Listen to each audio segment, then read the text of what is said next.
إن الحمد لله نحمده ونستعينه ونستغفره ونؤمن به ونتوكل عليه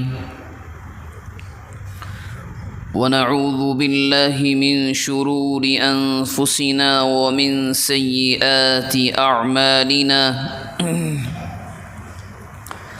من يهده الله فلا مضل له ومن يضلله فلا هادي له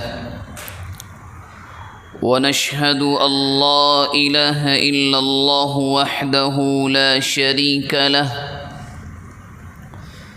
له الخلق والأمر وهو على كل شيء قدير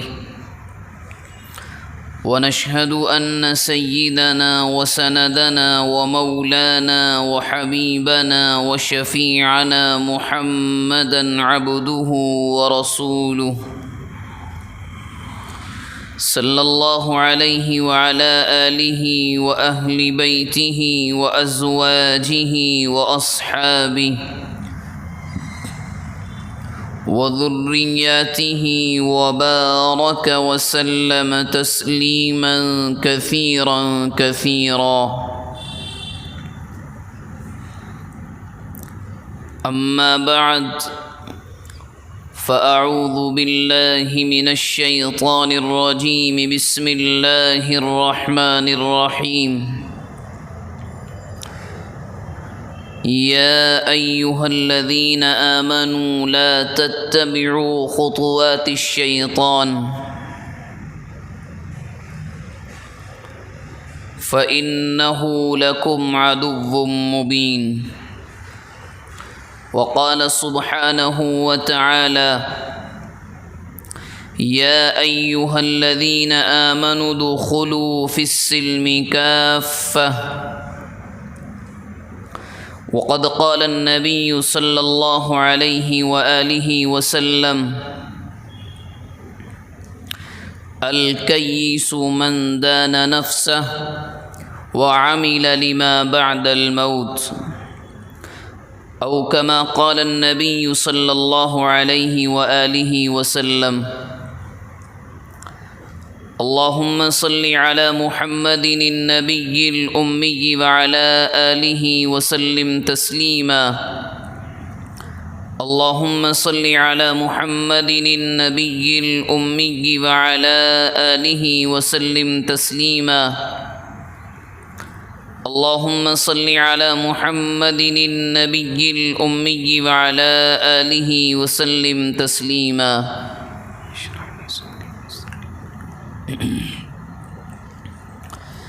قابل احترام بزرگوں، عزیزوں اور دینی بھائیوں،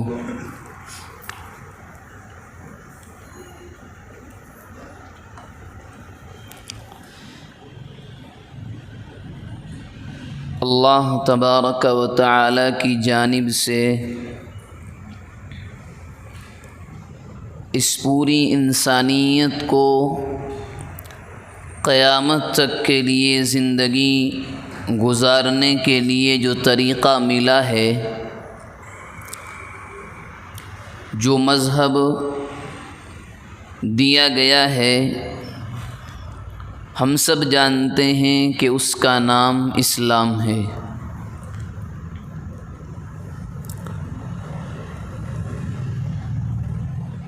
اسلام خلاصہ ہے، مذہب اسلام خلاصہ ہے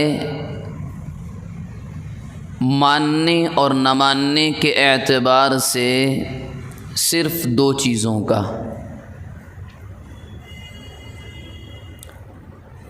نمبر ایک، جن کاموں کو کرنے کا حکم دیا گیا ان کا اتباع کرنا، ان کو مان لینا، ان پر عمل کرنا، اپنی زندگی میں اتار لینا۔ اور دوسری چیز ہے جن چیزوں سے، جن کاموں سے روک دیا گیا ہے ان سے رک جانا۔ اس اعتبار سے مذہب اسلام کو سمجھنا اور اس کا مقصد بڑی آسانی سے سمجھ میں آ جاتا ہے۔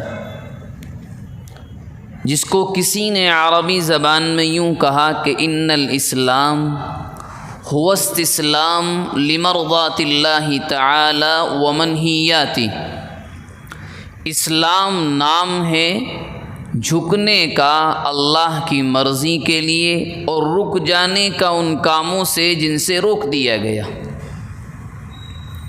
یہ مکمل اسلام کا خلاصہ ہے، کرنے اور نہ کرنے کے اعتبار سے، ماننے اور نہ ماننے کے اعتبار سے۔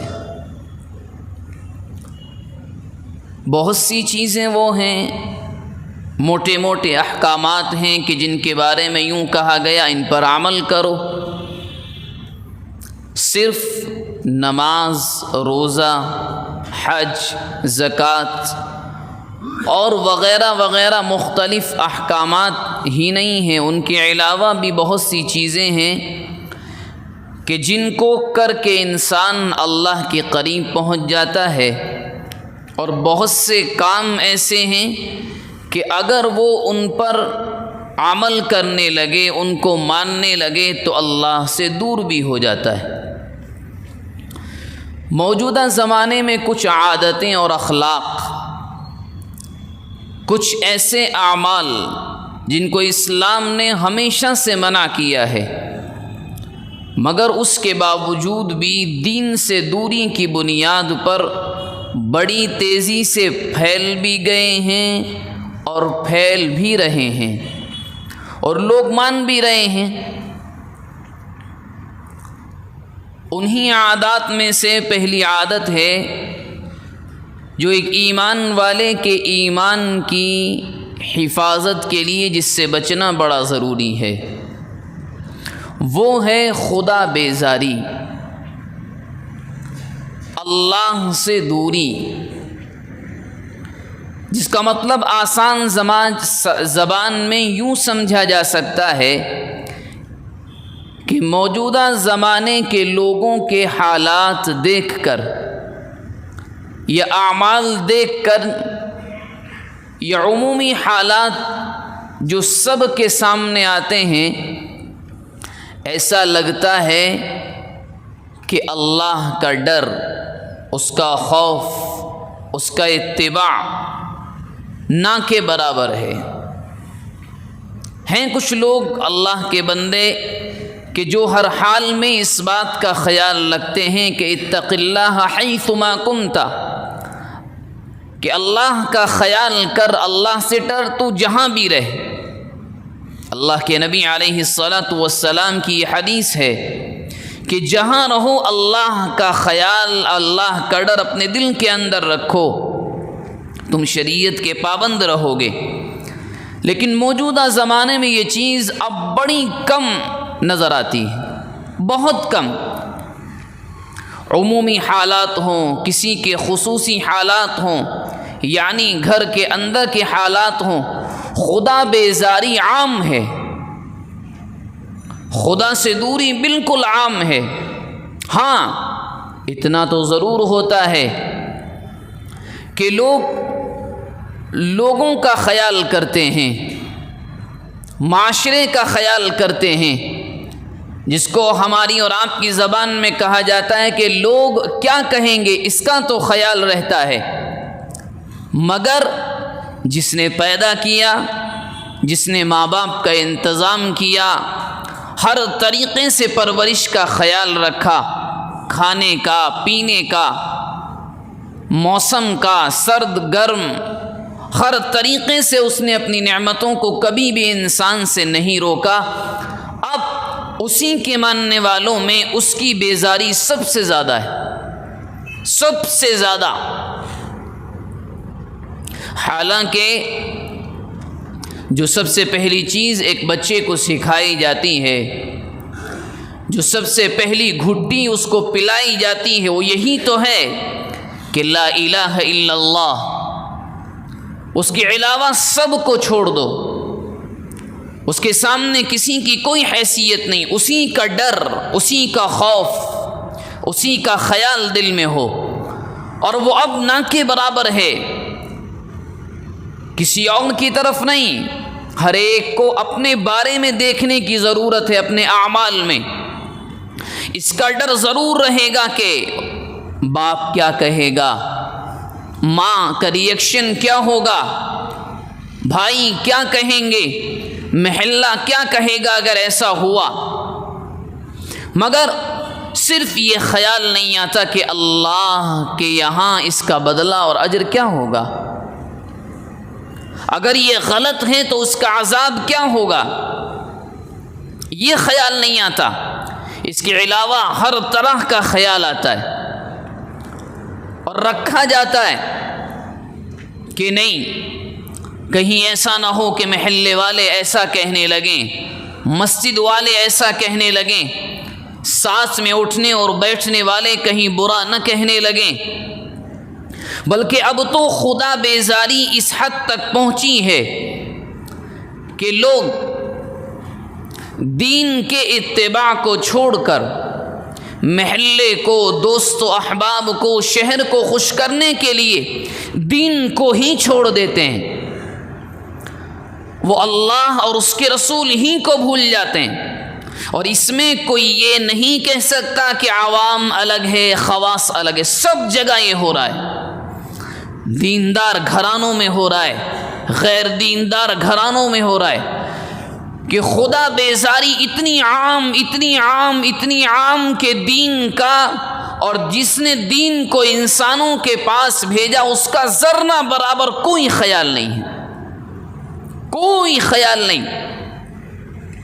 مثال کے طور پر قرآن مجید کا 26واں پارہ سورہ حجرات کی پہلے رکوع کی آخری آیت، فرمایا انما المؤمنون اخوہ، مؤمنین چاہے مرد ہو یا عورت تمام کے تمام بھائی ہیں۔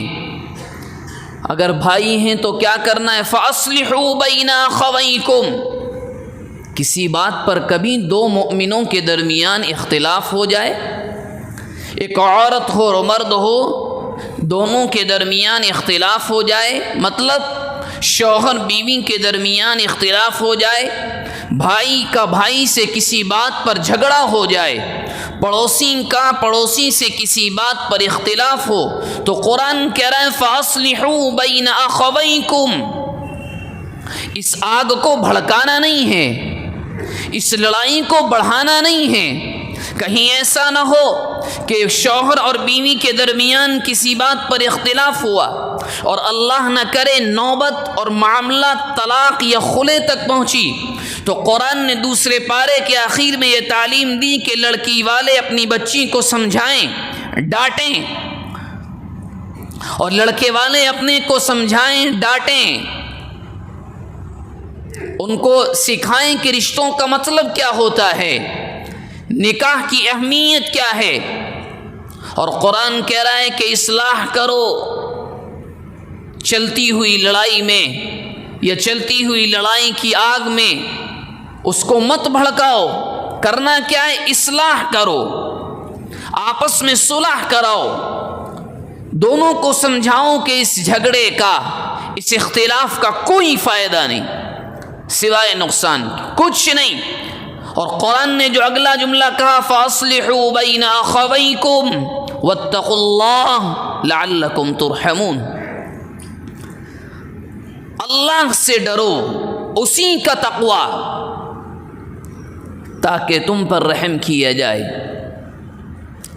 قرآن کی اس آیت سے سمجھ میں آیا کہ اللہ کی رحمت اس وقت تک نہیں اترتی جب تک ایک اللہ کے بندے کے دل اور اس کے ظاہر پر اللہ کا تقوی نہ ہو۔ یہی تو قرآن نے کہا وَاتَّقُوا اللَّهَ لَعَلَّكُمْ تُرْحَمُونَ، ڈرو اس سے تاکہ تم پر رحم کیا جائے۔ یہ مثال آج کے زمانے میں بڑی آسانی سے سمجھ میں آتی ہے کہ خدا بیزاری اتنی عام ہے کہ اگر ایک مسلمان کو آج کے زمانے میں معلوم ہو جائے کہ دو بھائیوں کے درمیان جھگڑا ہے دو دوستوں کے درمیان کسی بات پر اختلاف ہے، شوہر اور بیوی کے درمیان اختلاف کی بنیاد پر بیوی اپنے میکے میں ہے، تو آج کا معاشرہ ایسا ہے کہ لوگ سمجھانے کے بجائے اس لڑائی کو، اس اختلاف کو بڑھاوا دیتے ہیں۔ یہی تو خدا بیزاری ہے، یہی تو خدا سے اور اس کے دین سے دوری ہے، اس کے علاوہ کیا؟ کچھ نہیں۔ لوگ یہاں تک کرتے ہیں کہ عمر 60 کے پار، 70 سے زیادہ، بلکہ اگر اردو زبان کے محاورے میں کہا جائے تو پیور اردو زبان میں کہا جاتا ہے کہ جب انسان 60 سال کی عمر کے پار ہو جاتا ہے، زائد ہو جاتی ہے، تو اس کو اردو میں کہتے ہیں کہ اب ایک قدم قبر میں پڑ چکا ہے۔ نہ جانے یوں تو موت کبھی بھی آ سکتی ہے، مگر چونکہ اللہ کے نبی نے فرمایا کہ اس امت کی اوسطاً عمر 60 سال ہے، 60 سال سے زیادہ ہو گئے، اب ایک قدم قبر میں چلا گیا، یا یوں کہتے ہیں کہ دونوں پاؤں قبر میں لٹک رہے ہیں۔ پھر بھی لوگوں کا حال یہ ہے کہ اگر یہ معلوم ہو جائے کہ کچھ لوگوں کے درمیان اختلاف ہے، ان کی باتیں اٹھا کر ان سے لگا دینا، وہاں سے لا کر یہاں لگا دینا۔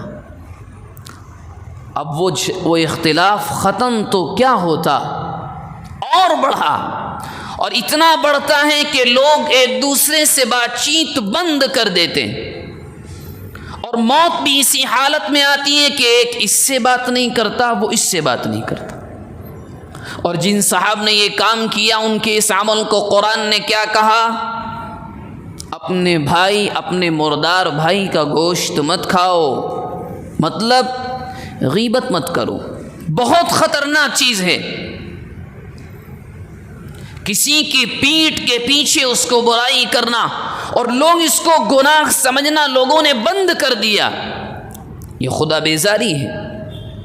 اور اتنا عام کہ آپ جتنا بچنا چاہیں، غیبت کا کرنے والا پھر آپ کے پاس آئے گا۔ وہ کیسے ہیں؟ وہ ایسے ہیں، حالانکہ ایک اللہ والے نے نہایت آسان سا نسخہ دیا غیبت سے بچنے کا۔ یوں فرمایا کہ اگر تم یہ چاہتے ہو کہ تیسرے انسان کی غیبت یا کسی کی برائی تمہاری زبان سے نہ نکلے، تو تم جہاں ہو، جس کے ساتھ ہو، اس کے علاوہ کسی کی یا کسی سے کوئی بات مت کرو، جو تمہارے سامنے موجود، بس جو یہاں نہیں ہے اس کا تذکرہ ذکر کیوں، یا اس کے ذکر سے کیا فائدہ سوائے مفت کا گناہ حاصل کرنے کے، اس کے علاوہ کچھ بھی نہیں ہے۔ تو خدا بیزاری کی مثالیں بہت سی ہیں، اور یہ عادت اتنی عام ہے کہ ہر عمل میں یہ عادت دکھتی ہے، بس اللہ کا خیال نہیں، ہر ایک کا خیال ہے۔ آپ مسلمان تاجروں کی دکانوں پر چلے جائیں، منڈیوں میں چلے جائیں، فروٹ یا سبزی بیچنے والے کے پاس چلے جائیں، کپڑے کی تجارت کرنے والے کے پاس چلے جائیں، ہر جگہ یہی ہے، ہر جگہ ایسا لگتا ہے کہ لوگ اللہ کے لفظ کو تو جانتے ہیں، مگر اس کے ماننے کا مطلب کیا ہے اس کو نہیں جانتے، اس کو نہیں جانتے۔ حالانکہ قرآن مجید نے بار بار اس بات کو کہا، یا ایھا الذین آمنوا، اے ایمان والو، مانو اللہ اور اس کے رسول کی بات کو، اتباع کرو۔ مگر خدا بیزاری اتنی عام ہے، اللہ سے دور ہونا ہر عمل میں، ہر جگہ۔ ہاں، لوگ یہ تو کریں گے کہ لوگوں کو دکھانے کے لیے ایسا بھی کر لیں، ویسا بھی کر لیں، یہ بھی کر لیں، مگر اس کے لیے کچھ نہیں کیا جاتا۔ اس کے بعد موجودہ معاشرے میں دوسری بیماری جو اور زیادہ جڑ پکڑ رہی ہے، وہ ہے منافقت۔ منافق لوگ بھرمار ہے، ان گنت ملیں گے آپ کو۔ ایک چائے کے کپ میں اپنے ایمان کو بیچنے والے بے پناہ ملیں گے آپ کو، ذرا چائے کا کپ تو ذرا مہنگا ہے، اس سے بھی کوئی سستی چیز رہے تو یہ لوگ اس پر بھی اپنے ایمان کو فروخت کر دیتے ہیں۔ مطلب اندر کچھ باہر کچھ، اس کا ظاہر کچھ اور بتاتا ہے، اس کے جسم کے حالات کسی اور چیز کی گواہی دیتے ہیں، مگر اندر سے کچھ اور ہے۔ ظاہر سے دیکھنے میں لگتا ہے کہ فرشتے انہی پر نازل ہوتے ہیں، اور اندر کے اعمال ایسے کہ شیطان شرما جائے۔ اور اسی میں قوم کا سودا کرنے والے بھی ہیں۔ اللہ کے نبی علیہ الصلاۃ والسلام، چونکہ اللہ کے نبی کے زمانے تک تو آسمان سے آیتیں اترتی تھیں اور ہر ایک کا کچا چٹھا کھول دیا جاتا تھا، جن کا سردار عبداللہ ابن ابی تھا، سب کی پول کھولی جاتی تھی۔ مگر چونکہ اللہ کے نبی کے وصال کے بعد زمین و آسمان کا رشتہ جو وحی سے جڑا تھا وہ ختم ہو گیا ہے، مگر ہاں اللہ کے نبی علیہ الصلاۃ والسلام جانے سے پہلے کچھ نشانیاں بتلا کر گئے۔ منافق کی علامتیں کیا ہیں؟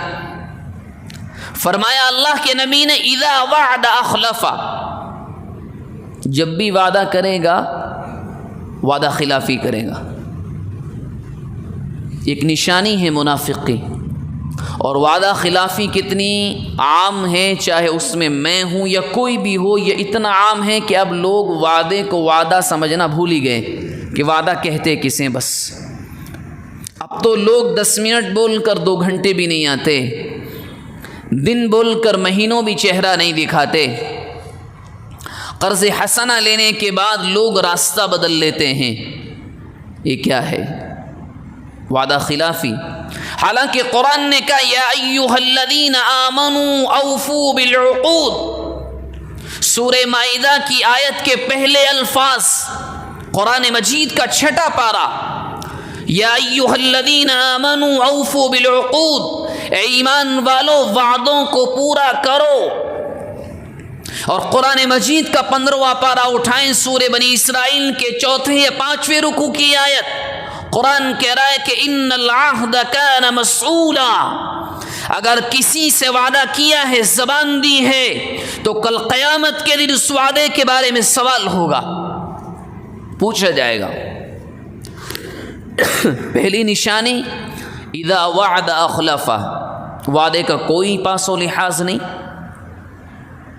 کسی نے مصیبت کے موقع پر کوئی کام آ گیا، پیسے دے دیے، بیٹا بیمار تھا، گھر میں کوئی بیمار تھا، کوئی ضرورت تھی، اب لوگ اسی کو آنکھ دکھاتے ہیں۔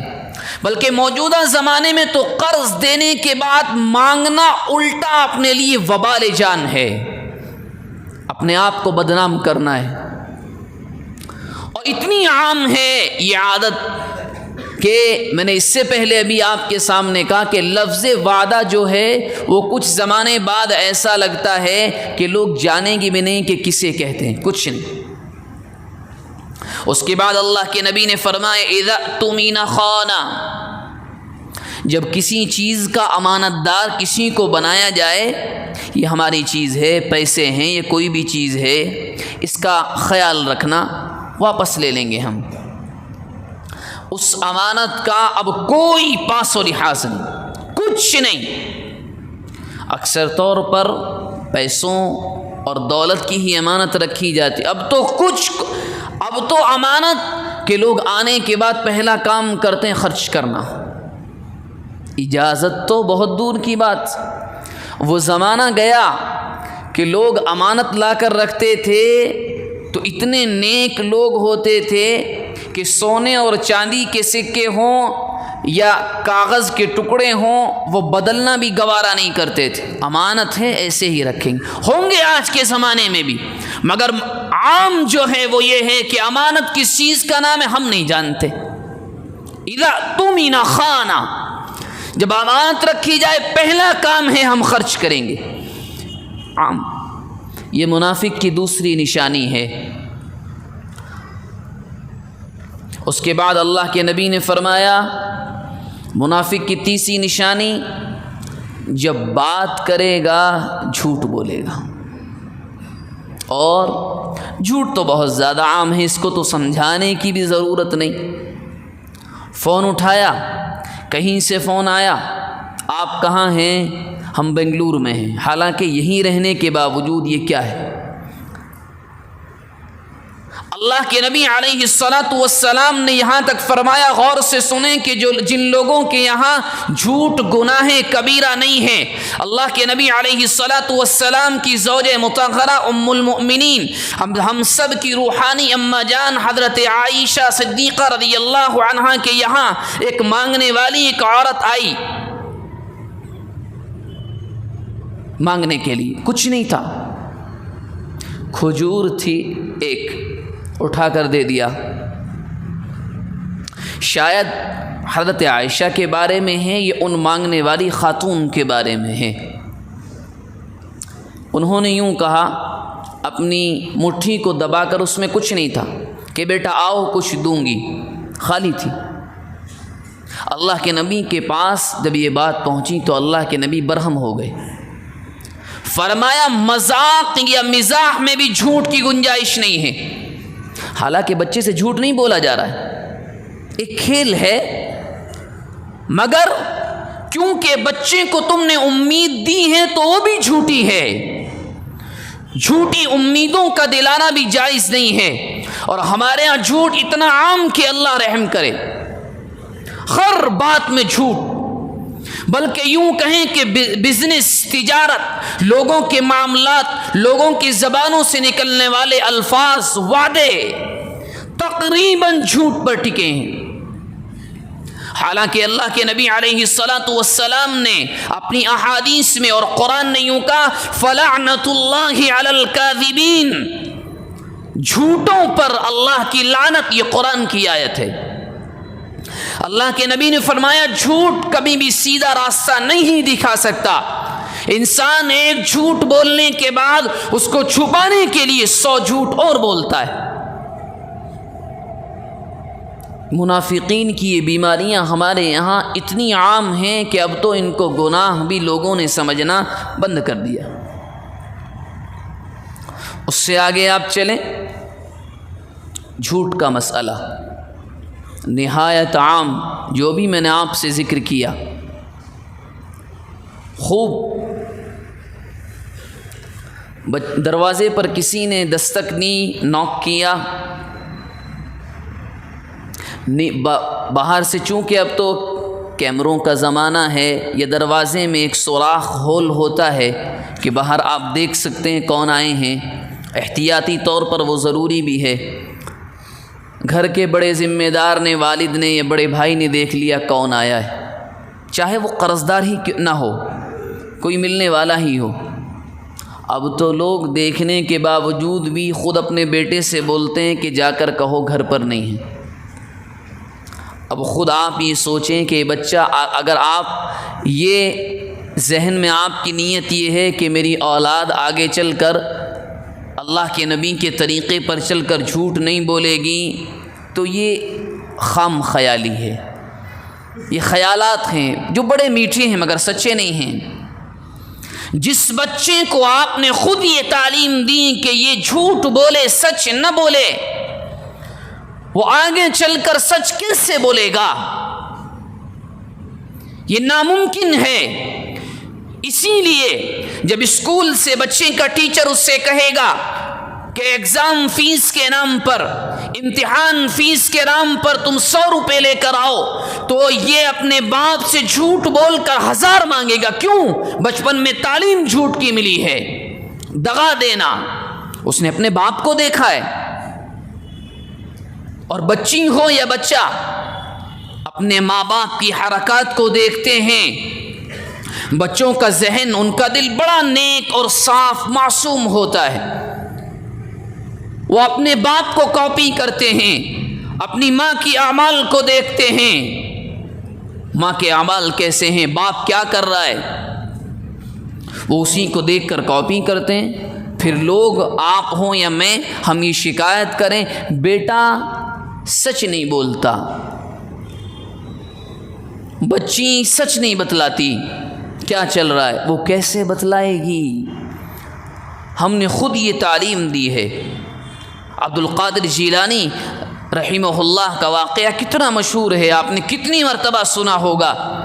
وہ مال کا لوٹنے والا ڈاکو یہ کہتا ہے کہ تمہارے پاس کیا ہے؟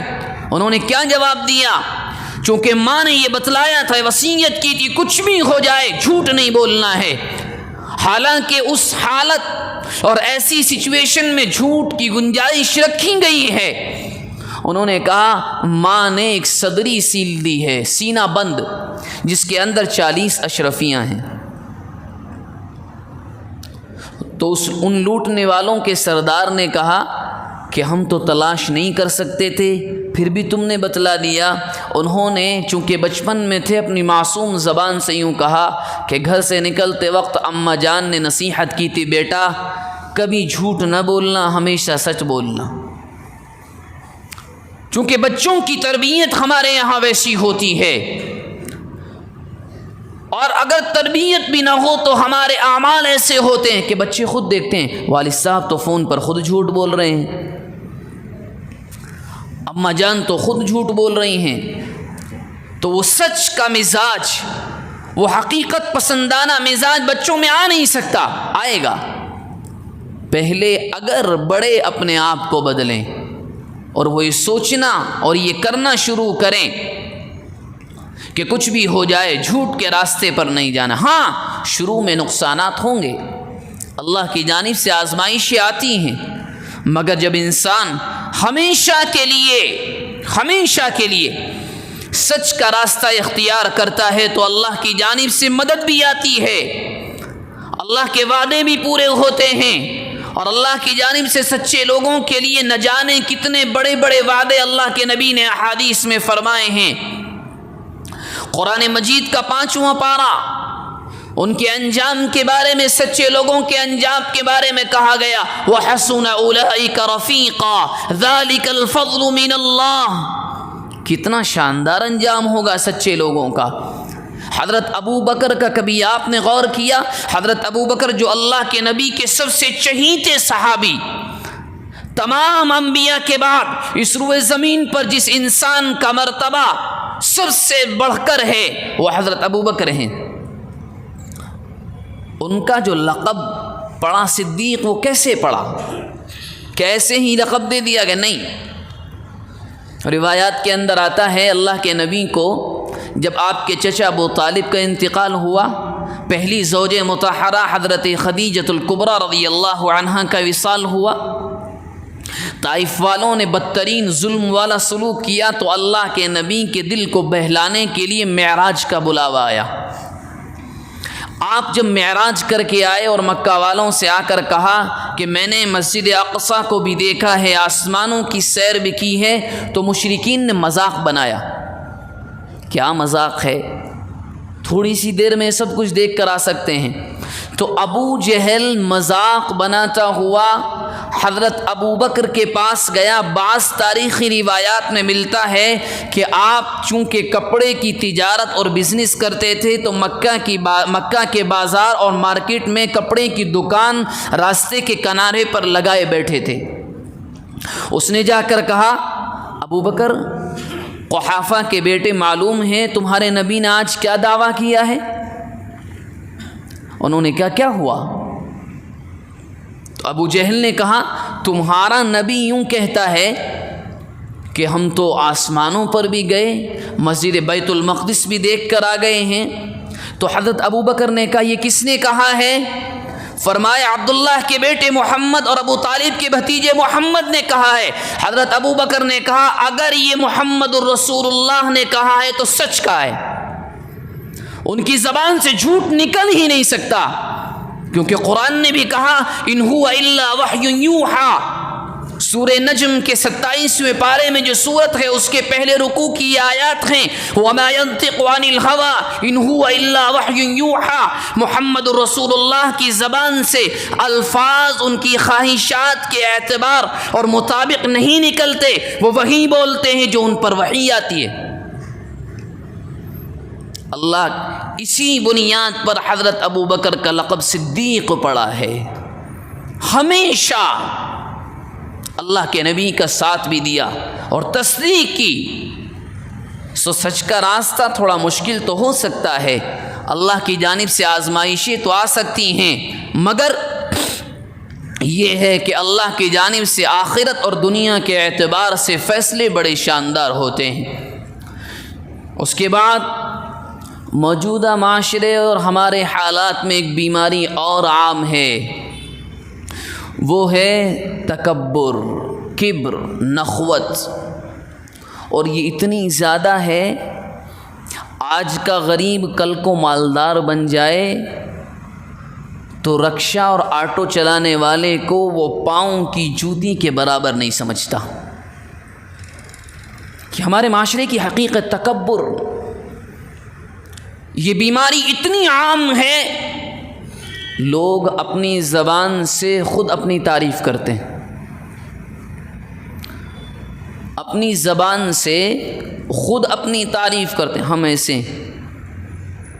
ایسے ہیں، حالانکہ تکبر کرنے والے پر اللہ کی لعنت، اس کے رسول کی لعنت، اس کے فرشتوں کی لعنت، اور یہ تمام باتیں قرآن کی آیات اور نبی کریم علیہ الصلاۃ والسلام کی احادیث میں ہیں۔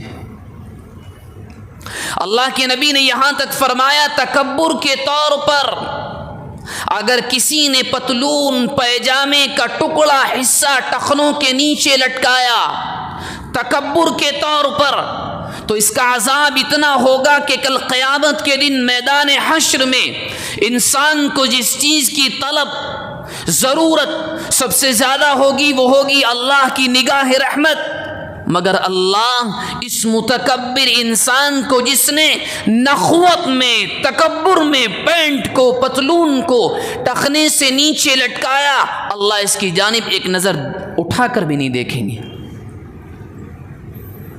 بہت زیادہ عام ہے، اتنا ہے، یہ تو اللہ کے مذہب کا نظام ہے جو ہم نمازوں میں دیکھتے ہیں، اور اللہ کے نبی علیہ الصلاۃ والسلام حجۃ الوداع کے موقع پر فرما کر بھی گئے تھے، جس کو اقبال نے یوں کہا تھا کہ ایک ہی صف میں کھڑے ہو گئے محمود و عیاض، نہ کوئی بندہ رہا نہ بندہ نواز، یہاں سب برابر ہیں، سب۔ ہاں، فیصلہ ہوتا ہے تقوی کی بنیاد پر، تقوی کی بنیاد پر، یہ قرآن نے بھی کہا، اللہ کے نبی علیہ الصلاۃ والسلام نے بے شمار موقعوں پر یہ بات ارشاد فرمائی، اور آپ تو دودھ اور پانی کی طرح اس بات کو بالکل صاف کر کے گئے تھے۔ آپ نے ہزاروں مرتبہ یہ حدیث کے الفاظ سنے ہوں گے، لا فضل لعربی علی عجمی ولا لعجبی علی عربی الا بالتقوی۔ اگر کسی کے ذہن میں یہ ہے کہ میں عرب کا رہنے والا ہوں تو جو لوگ عرب کے باہر کے میں ان سے افضل ہوں، یہ ذہن سے نکال کر پھینکو۔ اگر کوئی یہ سمجھتا ہے کہ ہم فلاں ملک فلاں شہر کے رہنے والے ہیں، یہ گاؤں کا رہنے والا ہے، مجھ سے بدتر ہے، تو اس گندگی کو نکال کر کھرچ کر پھینک دو۔ کوئی یہ سمجھتا ہے کہ ہم مالدار ہیں، یہ غریب ہے، کٹورا لے کر ہمارے سامنے آیا ہے، تو اسلام یہ کہتا ہے اس تکبر کی سوچ کو نکال کر پھینکو، یہاں سب برابر ہیں۔ تمہیں یہ حق کس نے دیا کہ کسی کے مال کی بنیاد پر، یا کسی کی غربت کی بنیاد پر، کسی کے عہدے کی بنیاد پر، یا کسی کے کمتر ہونے کی بنیاد پر، کسی کے علم والے ہونے کی بنیاد پر، اور کسی کے جاہل ہونے کی بنیاد پر تم یہ دعوے کرو یہ افضل یہ غیر افضل؟ اسلام صاف صاف یہ تعلیم دیتا ہے متکبرانہ مزاج کو اتار کر پھینکو۔ کیوں؟ کیونکہ اس پوری کائنات میں، ان تمام جہانوں میں اگر کسی کو تکبر کا حق حاصل ہے، وہ سوائے رب العالمین کی ذات کے علاوہ کوئی نہیں ہے۔ اور انسان کس بات پر تکبر کرتا ہے؟ قرآن اور حدیث اور اسلام ہر انسان سے، مسلمان سے نہیں، ہر عام انسان سے سوال کرتا ہے، تم کس بیس، کس بنیاد پر تکبر کرتے ہو؟ تم جو ایک کالر کو اٹھا کر چلتے ہو، تمہاری یہ سوچ کے کپڑے پر کوئی اسکریچ نہ آ جائے، کوئی سلوٹ نہ پڑ جائے، تم راستے میں چلنے والے غریب کو جس کے کپڑے گندے ہیں تم زبان سے کہتے نہیں ہو، مگر تمہاری سوچ یہ ہے، اور اگر اس کو الفاظ میں بدلا جائے تو وہ یہ ہے، یہ تو گندا ہے، کم کم کپڑوں کا پہننے والا ہے، آٹوں کا چلانے والا ہے، ہمارا اسٹیٹس زیادہ بلند ہے، تو اس سے قرآن سوال کرتا ہے۔ اور قرآن کا 18واں پارہ سورہ نور کی آیت، قرآن کہتا ہے سنو ہم تمہاری حقیقت تمہیں بتلائیں گے، تم کون ہو؟ ثم خلقنا النطفة عظاما فخلقنا العظام لحما، تم کون ہو؟ ہم بتلائیں تم ہو تم وہ گندے پانی کا تم قطرہ ہو کہ اگر کپڑے پہ لگ جاتا، مرد ہو یا عورت، اس کی نماز بھی نہیں ہو سکتی تھی، اور اگر دکھ جاتا فرش پر پڑا ہے تو پانی سے بہا دیا جاتا۔ یہ تو ہمارا احسان ہے، ہم نے اس ناپاک قطرے میں جان ڈالی، گوشت کا لوتھڑا بنایا، ہڈیاں اس کے اندر ڈالی، روح ڈالی، انسان بنایا، اس کے بعد ہم دنیا میں لے کر آئے۔ اب قرآن مجید کے 19ویں پارے کو اٹھائیں، 5واں رکوع ہے، قرآن سوال کرتا ہے ذرا ٹانگیں اچھی مل گئی، ذرا ہاتھ میں طاقت آ گئی، ذرا چہرہ خوبصورت بن گیا، ذرا آنکھیں اچھی ہیں، لوگ تعریف کرتے ہیں، تم اکڑ کر چلتے ہو، تم اترا کر چلتے ہو، کیوں چلتے ہو؟ کیا تمہارے چلنے سے زمین پھٹ جائے گی؟ تم عہدیدار بن گئے، کسی کمیٹی کے صدر بن گئے، کسی کے سیکریٹری بن گئے، تمہارا گھر کروڑوں کا ہے، تمہاری کمائی 50 لاکھ کی ہے، مگر قرآن سوال کرتا ہے تم ہماری نگاہ میں ایسے ہی ہو جیسا کہ اپنا پسینہ نکال کر آٹو کا کمانے والا 500 کما کر لاتا ہے اور دن میں صرف 100 روپے بچتے ہیں، کوئی فرق نہیں۔ کبھی غور کیا ہے کروڑوں کمانے والا جس کی ارننگ سالانہ اینول کروڑوں میں ہے، ایک غریب آدمی جس کے پاس اپنا گھر بھی نہیں ہے، کرایہ ادا کرنے کے لیے لانے پڑ جاتے ہیں، مگر مالداروں سے اور جن کے ذہنوں میں تکبر ہے، کبھی کونے میں بیٹھ کر سوچو، وقت ملے تو مسجد میں آؤ اور سوچو کہ مالدار کروڑوں کا کمانے والا ہو یا آٹو کا چلانے والا ہو، وہ جو دن میں صرف ایک مرتبہ کھانا کھاتا ہو، جب موت آتی ہے نمبر 1 تو پوچھ کر نہیں آتی، ملک الموت اجازت لے کر نہیں آتے، کیوں؟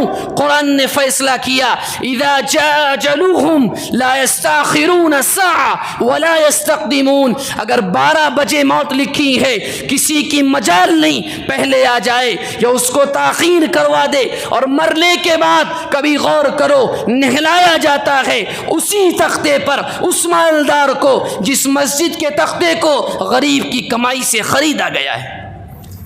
کس بات کا تکبر، کس بات کا کبر؟ اور یہ بات اتنی مجبوری میں کہی ہے کہ مسجد میں ایسے واقعات دیکھنے میں آتے، ہو سکتا ہے ہمارے الفاظ سے کسی کی دل آزاری ہو، مسجد کا کام کرنے والا مؤذن ذمہ داروں کو کہنے کا حق ہے، مگر باہر والے آ کر وہ الفاظ مسجد کی یہاں کی نہیں، عام واقعات کولار شہر کی مساجد کے ایسے ہیں، خادمین کے لیے وہ الفاظ استعمال کیے جاتے ہیں کہ خدا کی قسم تمہاری گلی کے صاف کرنے والا جو ایک دلت آتا ہے اس کے لیے وہ الفاظ استعمال نہیں ہوتے۔ ماں کی گالیاں، بہن کی گالیاں، اس کی بیوی کی گالیاں، آپ کو یہاں کس نے دیا؟ آپ کو پسند نہیں ہے نکال کر باہر کر دیں مسجد سے، مگر انسانی قدروں سے گرا کر بات کرنا یہ انسانیت ہے۔ ہم کس منہ سے یہ کہیں گے کہ ہم دنیا کو پیغام دینے آئے ہیں؟ الفاظ وہ، میرے الفاظ کو معاف فرمائیں، الفاظ وہ کہ وہ لوگ شرما جائیں جن کو پیشاب کرنے کی تمیز نہیں ہے۔ اور یہ مسجدوں کے لیے نہیں، دیکھیں ان کے لیے جو ہمارے یہاں کام کرتے ہیں، دکانوں میں کام کرنے والے ذرا مال کے اعتبار سے کم ہیں، مگر مجھے یا کسی کو یہ حق کس نے دیا؟ سرے بازار گالیوں میں ان کی ماؤں کو یاد کیا جائے، ان کی بہنوں کی نام کی گالیاں انہیں دی جائیں، وہ سن لیتا ہے، کیوں؟ کیونکہ اس کو پیٹ بھرنا ہے، مگر یاد رکھیے وہ دامن کو پکڑے گا، وہ سوال کرے گا اور اللہ کے نبی کے سامنے سوال کرے گا۔ صرف اللہ اتنا بتلا دیں، 2 آنکھیں میری بھی تھیں، زبان میری بھی تھی، ہاتھ میرے بھی تھے، پیر میرے بھی تھے، سب کچھ وہی تھا، اس کے پاس بھی وہی تھا، یہ حق اس کو کس نے دیا کہ اس نے سرے بازار میری عزت کو نیلام کیا ہے؟ صرف تکبر کی بنیاد پر کس بات کا عہدہ؟ میں اپنے آپ سے کہوں کس بات کی امامت، کس بات کی خطابت؟ کس بات کا حافظ قرآن ہونا، کس بات کا صدر ہونا، کس چیز کا مالدار، کاہے کا رتبہ، 2 سیکنڈ کا مسئلہ ہے، 2 منٹ کا مسئلہ، اعلان آتا ہے، ہر نماز میں نہیں سنتے ہم، نہایت رنج و غم کے ساتھ یہ خبر دیجئے، یہ کیا ہے؟ یہ وارننگز ہیں، خبردار ہو جاؤ، ان اعمال کو سدھارو، سب کے لیے ہے، کوئی اپنے زمانے کا عالم ہو یا مفتی ہو یا جاہل ہو، غریب ہو کہ مالدار ہو، یہ قانون سب کے لیے برابر۔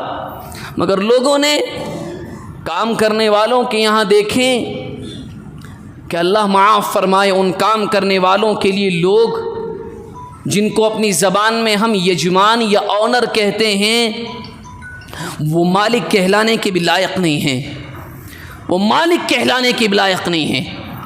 اپنے کام جن سے تم کام لیتے ہو، نمبر 1 تو تنخواہیں کام سے کم، یہ حقیقت ہے، بہت کم ایسا ہے کہ انسان دل سے معاوضہ دیتا ہو بھرپور، آج کے زمانے میں بہت کم، کوئی بھی ہو اس میں، اچھے سے اچھے مالداروں کو دیکھا ہے، کام لیں گے خون چوسنے والا، تنخواہیں دیں گے پانی کے برابر۔ اس کے باوجود اگر آپ کو یہ جھوٹ لگے جو حقیقت آپ کو سنائی ہے، کبھی چپ چاپ کسی کی دکان کے پاس غور کر کے دیکھیے گا کہ اپنے کام کرنے والے سے اس کے بات کرنے کا انداز کیا ہے، دیکھیے گا آپ، ایسا لگتا ہے کہ جسے قرآن نے فرعون کی حالات بیان کی، انا ربکم الاعلی، انا ربکم الاعلی، ارے خدا تو ہم ہیں، تم کہاں تلاش کر رہے ہو، تمہارے خدا تو ہم ہیں، تم کہاں تلاش کرے؟ میرے بھائی، یہ عادت ایسی ہے کہ انسان کو اندر سے کھوکھلا کر دیتی ہے، کہیں کا نہیں رہتا، کہیں کا نہیں رہتا۔ کبر اور نخوت کی بنیاد پر ہونا یہ چاہیے، ہاں مال اللہ دیتا ہے، وہ تو یوں کہتا ہے کہ ہم کسی کو زیادہ دیتے ہیں، کسی کو کم دیتے ہیں، یہ تو ہمارا فیصلہ ہے، مگر مالداری کی بنیاد پر، کوئی ذرا معذور ہو اس کے عذر کی بنیاد پر کم سمجھ لینا، یہ اسلامی تعلیمات کے خلاف ہے۔ ایک واقعہ سنا کر بات ختم کروں۔ اللہ کے نبی علیہ الصلاۃ والسلام مکی دور میں ہیں، اور کچھ سرداران، بڑے سرداران، مغیرہ بن شعبہ، ابو جہل، ابو لہب وغیرہ، بڑے بڑے بیٹھے ہیں۔ اللہ کے نبی ہمیشہ امید میں، کوشش میں رہتے تھے کاش یہ ایمان لے آئیں تو اسلام ذرا مضبوط ہو جائے۔ کچھ لوگ آ گئے بات کرنے، ایک نابینا صحابی حضرت عبداللہ بن مکتوم ان کا نام ہے، نابینا ہیں، بیٹھے ہوئے ہیں، یہ کچھ بات کرنا چاہتے تھے۔ اللہ کے نبی نے اس امید میں کہ ان سے تو بات میں کر ہی لوں گا، ایمان والے ہیں، ان سے بات کر لوں، ہو سکتا ہے کوئی ایک نیا ایمان والا مل جائے، ایمان لے آئے، صرف اس نیت کے ساتھ ان سے چہرے کو پھیر کر وہ مشرکین مکہ کے سردار جو آئے تھے ان کی جانب چہرہ کر دیا۔ لمحے نہیں گزرے قرآن کی آیات نازل ہوئیں، عبس وتولی ان جاءہ الاعمی، محمد چہرے کو پھیر لیا صرف اس بنیاد پر کہ بات کرنے والا نابینا تھا۔ غور کریں لوگ کہ جو کسی کو خاطر اور لحاظ میں نہیں لاتے، ارے یہ کون آٹوں کا چلانے سے، کس سے کہا جا رہا ہے؟ رب اپنے محبوب سے کہہ رہا ہے، عبس وتولی ان جاءہ الاعمی، چہرے کو پھیر لیا اس بنیاد پر یہ کہ نابینا ہیں۔ قرآن کہہ رہا ہے، اور بات کرنے کا قرآن کا انداز جو عربی زبان کو سمجھتے ہیں ان سے جا کر دیکھیں کہ قرآن کرنے کے جو بات کرنے کا جو انداز ہے، اس کا ٹیمپریچر کیا ہے، نہایت ہائی۔ قرآن کہہ رہا ہے چہرے کو پھیر لیا آپ نے، کس سے؟ ان سے اللہ کے بعد جن سے بڑھ کر نہ کوئی آیا نہ آئے گا۔ بس اس کو سامنے رکھ لیں اور سمجھنے کی کوشش کریں۔ یہ تکبر کی عادت، یہ اپنے آپ کو بڑا سمجھنے کی عادت انسان کو اپنے اندر سے کھوکھلا کر دیتی ہے۔ دعا فرمائیں اللہ تبارک و تعالی جو باتیں عرض کی گئی ہیں ان تمام باتوں پر اخلاص نیت کے ساتھ عمل کرنے کی توفیق مرحمت فرمائے۔